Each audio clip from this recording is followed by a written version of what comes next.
Demon Tweaks Yokohama Classic Stock Cats Championship is also set to be decided today. It's Lee Scott that leads the points. A 7th place finish today will guarantee him the championship with 2 races to spare at Cadwell Park. Today he lines up on the outside of the 3rd row of the grid. Pole position held by the Nova of Mervyn Beckett. Dan Gibson is next to him on the front row of the grid. The lights go out and away they go. Lee Scott had the win yesterday from Gibson and Andy Philpotts, but Mervyn Beckett here in the Nova, an ex-championship winning car in the hands of Pip Hammond, and Damien Cottrell has a good lead already. It looks like Andy Philpotts is squeezing through into 2nd place. That's the red XR2i going down the inside line there into Redgate Corner. Dan Gibson there in 3rd place. We're on board with Martin Kayser here, car number 88. Qualified further back than normal. He had to rebuild his engine in the week, so he was just running it in during qualifying. You can see here he is absolutely mired in the midfield battle. We're side by side there with the returning champion Damien Cottrell, who's racing Richard Herbert's XR2 this weekend. Out of the old hairpin they go, and Kayser in that number 88 car, the white XR2i with the blue bumpers. He's side by side with Cottrell there, as someone's got big problems there. A very smoky looking machine that's possibly going to go into retirement. That could well be Gregory Dowie. Didn't have a finish yesterday despite having his best qualifying yet. Yes, it looks like Dowie is in real trouble there, I'm afraid to say. The man from the Potteries. Leaders turning their way through Coppice Corner then for the first time. Sad to say that Paul Thorpe is not on the grid today. He was involved in a final corner incident. Back marker spun in front of the leading pack. And Thorpe's car badly damaged in all of that. He's unable to take part today, or indeed for the rest of the season. But it's Andy Philpotts that now leads the race then. Mervyn Beckett has gone down to 2nd position as the cars get on the power on the way out of the chicane. Along the Wheatcroft straight they will go. Problems further back. Oh, that's Dowie, who might well be spinning there on the fluids coming from his car. He's gone off into the gravel trap now. Is that going to cause a problem there? Meanwhile, Beckett's lost another place now because Dan Gibson, who was on pole position yesterday and led for some of the race, he's now up to 2nd place, but it's Philpotts that leads, the 36-year-old from Basildon who works for Ford, and he's been competing in Classic Stock Catch now for something like 8 seasons, and he's still yet to have a win. And he's in the lead of the race now, so are his fortunes going to turn around today? We'll see about that very soon. Also non-starting the race today, Andrew Thorpe and John Hill. Meanwhile, the leaders now up at Coppice Corner. They're starting to make a break from Beckett, who's in 3rd position. Lee Scott there in the number 42 car. He's the championship leader in 4th. Ryan Lowry, number 22, is in 5th place. And we're back on board with Martin Kayser, who's been clattering the curbs there in this car that he prepares all on his own, but with the help of his 14-year-old son James as well. Oh, now problems here. Cars going past him down the straight. Sounds like he can't quite get into the gear that he wants to, maybe, so that's causing him problems down into the chicane. Out of the chicane he comes. Yeah, oh, he still seems to have some problems with the car there, looking down into the gear lever area. Maybe he's just struggling to find and select a gear. There, though, is Damien Cottrell in the number 1 car, so he's making some progress up the order. He started on 14th position. Side by side for the lead now. Philpotts is coming under attack here from Dan Gibson, but also Mervyn Beckett as well, who's close back in. It's Beckett's first season in circuit racing. He's going very well. He's already secured the rookie class, I think, for this season, but Cottrell now is involved as well, and there's 3 cars side by side. Lee Scott in the middle, Damien Cottrell on the right hand side of your picture, and Dan Gibson on the inside, but it's side by side for the lead as well, with Mervyn Beckett trying to go around the outside of Andy Philpotts into Redgate Corner. Oh, and there's almost contact there, but Philpotts in the number 6 car holds on, and that little schmozzle brings the next 3 cars back into contention as well. So it's 5 for the lead. Then there's a gap back, and it looks like it's Ryan Lowry and Matt Rosier disputing 6th position there in XR2i and 205 respectively. Down towards the old hairpin, and Damien Cottrell trying to find a way through on the inside of Dan Gibson to take 3rd place away. Now looks to the left-hand side of the circuit. The next turn is a left-hander, and this is Martin Kayser. Just ahead of him is Derek Rosier, I think that is, as they are about to go under Starkey's Bridge. Well, Kayser seems to be back on the pace now, which is good to see after that moment earlier on in the race. Turning their way through McLean's now. Gets a better run out of the corner than Derek Rosier. There's the number 64 car, which is the Citroen AX of Bill Pereira. Lots of variety on this classic stock catch grid, much more so than in the contemporary, if you like, stock catch. For the lead, it's side by side, and now it's Dan Gibson that's taking the fight to Andy Philpotts, and Philpotts is slowing as they come down the Wheatcroft straight. He's got a problem, so it's Gibson that now takes the lead. Beckett's second, and is Philpotts just about going to cling on to third place, because Damien Cottrell in the number 1 car, the reigning champion from last year, trying to go around the outside, and now Ryan Lowry trying to get down the inside of Philpotts as they go through Hollywood, and he's done it. So lots of chopping and changing position all the time. In fact, that was Lee Scott, wasn't it? But Ryan Lowry was in there as well, and he's gone through too. Lee Scott in the all-white car. It's the black bumper and the green mirrors for number 22, Ryan Lowry. Lee Scott in a white car these days, an orange car for many years, but white cars to match his sponsors, Ergro Air Conditioning. The leaders then, heading up towards McLean's, and it's Gibson now from Beckett, but Cottrell slides through on the inside of his old car and takes second place away there from Mervyn Beckett. Fantastic stuff. We've got a 3-car battle for the lead, 2 cars for 4th, and another 2 cars for 6th position as well. Gibson, Cottrell and Beckett as they turn their way through Coppice Corner now, and down the Dunlop Straight. There should be another change here going into the chicane. But what's it going to be? Is Cottrell going to make a move down the inside of Gibson? It's still quite a long way back. In fact, they all do tuck into a straight line. It's Scott there in 4th. Lowry now has slipped back behind Matt Rosier again. And look at this, Martin Kayser has very much come back into contention.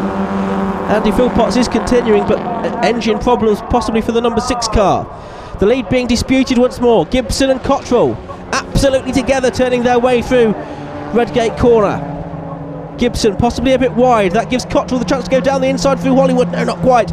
Gibson closes the door. Cottrell will have another go though. Tucks in behind Gibson as they go down the Craner curves. This is by far Dan Gibson's best weekend in classic stock catch racing. Leading the race here on pole position yesterday. The 2 XR2s in the lead of the race, then the Nova GTE in 3rd position, and they're side by side for the lead now. Through the left-hander, but it's going to be the inside line for Damien Cottrell as they go into the right-hander at McLean's, which is the more significant corner. And is he going to go through? But no, Gibson holds on. Great stuff this from Dan Gibson. But I think he's delayed there. Oh, and there's almost contact. There may even have been a little bit of contact there as they climb up the hill towards Coppice, but Gibson still holds on. It's Cottrell in 2nd, but trying to go around the outside of him on the grass. There is Lee Scott, who gets sideways. Scott goes back down to 4th position, so it's Gibson leading, Cottrell 2nd, Beckett 3rd, and Lee Scott 4th. Remember, Lee Scott just needs to finish inside the top 7 to wrap up the championship with 1 meeting still to spare. You wouldn't know it though, because he's getting well stuck into this race. And look, in the background there you can see Martin Kayser up to 5th now. Great drive from him, considering he started this race in 12th position. Has had problems during the course of it. Martin Kayser is turning in a spirited performance here. Down to Redgate car, the car's jinking, corner they go, the car's jinking about the circuit. Cottrell trying to find a way through on the inside of Dan Gibson as this race approaching its climax now into the final couple of laps. 4 for the lead, Beckett there and Scott as well. It wouldn't surprise me if Lee Scott won this race. He's very experienced, very canny, 3 times a classic stock catch champion in its various guises. For many seasons it ran with the other cars as through on the inside up the old hairpin goes Damien Cottrell to take the lead away from Dan Gibson, who goes down to 3rd because Mervyn Beckett goes through as well. Now it looks as if Beckett was going to attack for the lead as well, but Cottrell has staved him off for the moment. On the grass goes Dan Gibson as he tried to get 2nd place back from Mervyn Beckett there. It's going to put him on the outside line though for McLean's corner and for Coppice as well. 2 right-handers, in fact really 3 right-handers, because Coppice is a double apex corner in a row here. And Gibson, is he going to get hung out to dry? Can Scott find a way through on the inside? He's certainly going to have a go. Those 2 cars virtually side by side, and look, Martin Kayser's with them now. He could win this. He's going to go down the inside of Dan Gibson as well. Fantastic stuff into the chicane. Cottrell just about making a slight break in the lead of the race now. It's Beckett 2nd, Scott 3rd, Gibson 4th, Kayser 5th, and Matt Rosier 6th. 4th, 5th and 6th, the 3 abreast now as they go on to the final lap. But has Damien Cottrell got this one? On an occasional return to classic stock catch racing, he was out at Rockingham as well, but here he's on for the win as they go on to the final lap. Kayser there 4th, Gibson down to 5th. He was leading not that long ago. Matt Rosier 6th and Derek Rosier 7th. Look how close the first 7 cars are going into the final lap of the race. Classic Stock Hatch rarely disappoints. It's always a good race at Donington Park, and this has been no exception. Down towards the old hairpin for the final time.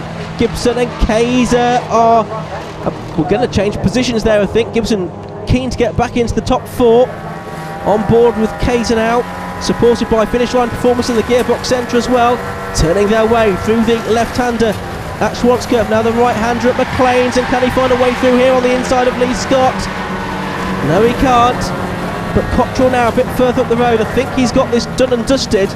Now can Mervyn Beckett get his best finish yet? He's had a 3rd place, but he's yet to have a victory or a 2nd place in Classic Stock Hatch. Here's his chance, but he's got to defend from Lee Scott, who goes to the right. Now he goes to the left, and it's a pincer movement because Martin Kayser is going to have a look as well. Down towards the chicane for the final time. On board with Damien Cottrell, though, our race leader. I think he knows he's done it. Yes, he's punching the air already. Up to the line they go. Checkered flag is out, and look, Martin Kayser's got 3rd away from Mervyn Beckett. He was hoping for his best finish in 2nd, but he doesn't even get onto the podium in the end. And look, side by side for 5th and 6th as well, and it was just Dan Gibson got the verdict over Matt Rosier.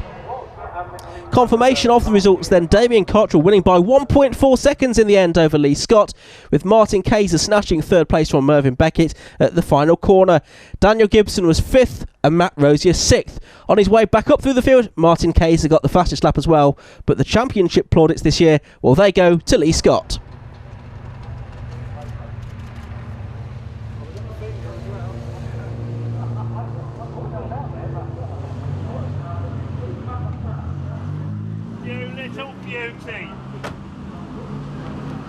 Damien Cottrell, race winner of the 2nd Classic Stock Hatch race, and I bet you're glad to be back. Yeah, it's fantastic. I got a chance to drive Richard's car. He's very kind of to let me have it, and I didn't want to let him down.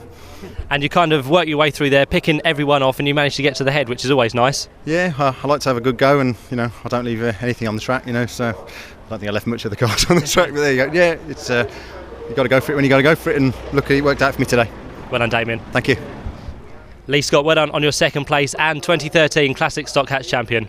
Thank you very much. Yeah, it's been a great year, and I'm really pleased to have got it closed off already. I think the main focus for you in that race was kind of just keep it on the track, stay out of trouble, and just get it to the flag. Yeah, and it was looking nice and clean for the first 3 quarters, so it was all going to plan. Matt had some issues over there near Craner, and Matt managed to get me in front of Matt, who was running 2nd. It was great, and then just stay out of trouble the last few laps. Many congratulations, Lee. Thank you very much. Cheers. Martin, well done on 3rd place. How was that for you? That was hard work, that was. I think it started off okay and I dropped back. I think I got stuck in 4th gear. Something wasn't right.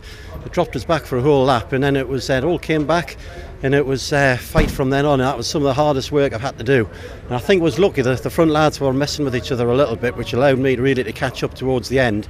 And then the last lap, I could see them all dicing, and it was a case of got to go for it on the last lap. So I ran a ragged edge on that, and then into the I think it was into the S's. I think I had Merv trying to block us on the inside. I had Lee on the outside. I think Merv was looking for both of us, but I just managed to squeeze in. The brakes were working well today, and so I've got to be chuffed with 3rd place. The engine was in bits this week. It was in complete bits. The pistons were out and everything. We had a problem. And so it's gone well this weekend. I can't argue with 3rd place, to be fair. Well done, Martin. Thank you very much. Cheers. It's single-seater action after the break with the final round of the Tillotson Formula V Championship.